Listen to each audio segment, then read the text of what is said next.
What growing temperatures and level of season extension can you expect from a traditional high tunnel in South Dakota Zone 4B? Let's find out. I spent several years collecting data on this high tunnel. It's located within 5 miles of my test site, so it's a great benchmark to compare future research to. It's also located within 1.5 miles of a local weather station that I can get historical data for. It's a typical 34-foot by 96-foot tube-framed high tunnel. It's orientated with the long direction east to west. It gets full sun exposure to sunlight in the summer and the winter. It received new polyethylene film at the beginning of the study period to maximize sunlight transmittance. It's fan ventilated instead of roll-up sides.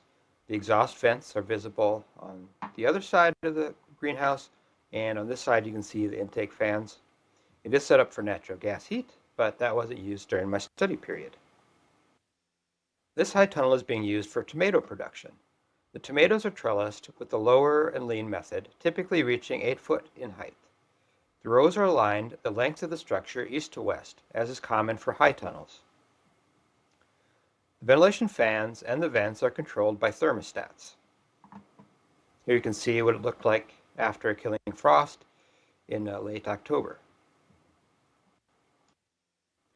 Air temperatures were monitored about 4 feet above the soil. You can see the probes right there at 3 locations along the length of the high tunnel.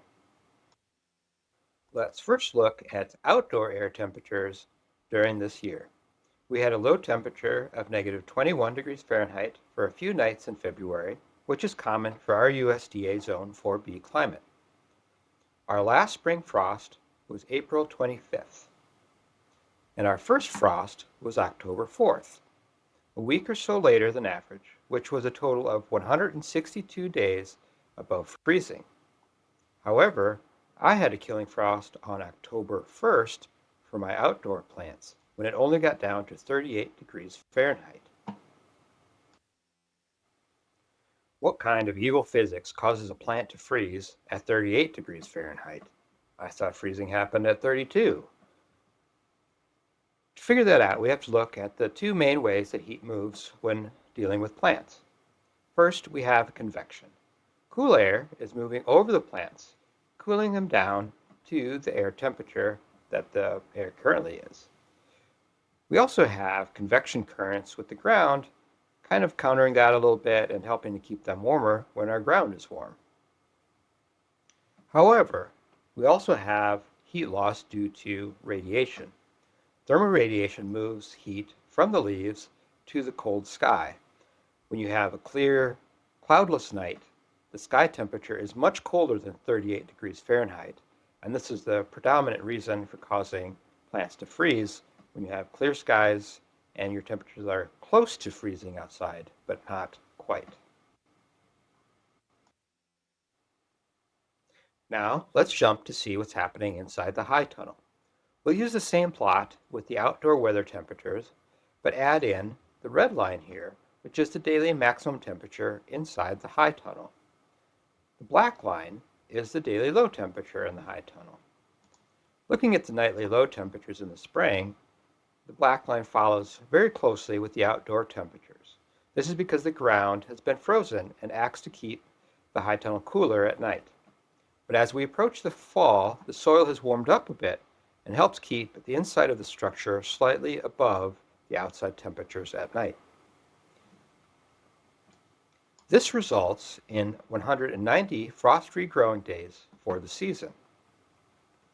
Last frost, which was basically the same inside and outside of the high tunnel, was on 4/25. But first frost was much later at 10/31. This gave us 28 days more growing season than outdoors, right around the 3 to 4 weeks suggested by NRCS publications. Now let's review what happens to the heat transfer when we add in a high tunnel to our diagram. Convection due to the wind pretty much goes away. Radiant heat losses to the sky drop to a fraction of what they were because the radiant heat is transferring to the film, not to the clear, dark, black sky. And heat convection from the ground remains, helping us out, all leading to a longer growing season. Now let's look at some of the data outside of the growing season. In late winter to spring, our daily lows at nighttime is basically the same as outside. Not great for getting an early start on our crops. However, our daytime high temperatures are getting quite high from February onward. Actually, a little bit too high for a lot of plants without venting that excess heat outside of the high tunnel. Let's look closer at a single day in February, which is still really the heart of winter time. In the late winter and the spring, the night temperatures get a little bit below the outside temperatures at night until the soil starts to warm up. When the sun comes up, solar energy easily heats up the air inside because the high tunnel acts like a large solar collector, collecting and trapping the heat within. But after sunset, the low insulation level and poor heat capacity of the air causes it to cool off rapidly. This really sets us up for two really important areas for improvement that we'll talk about in future presentations. What can we do to reduce the heat loss so that the energy that we've collected isn't wasted? And then what could we do to reduce the temperature rise so the plants don't cook when the sun does come out, at least without having to vent all that heat energy outside the structure? This video was funded in part by USDA's South Dakota Specialty Crop Block Grant.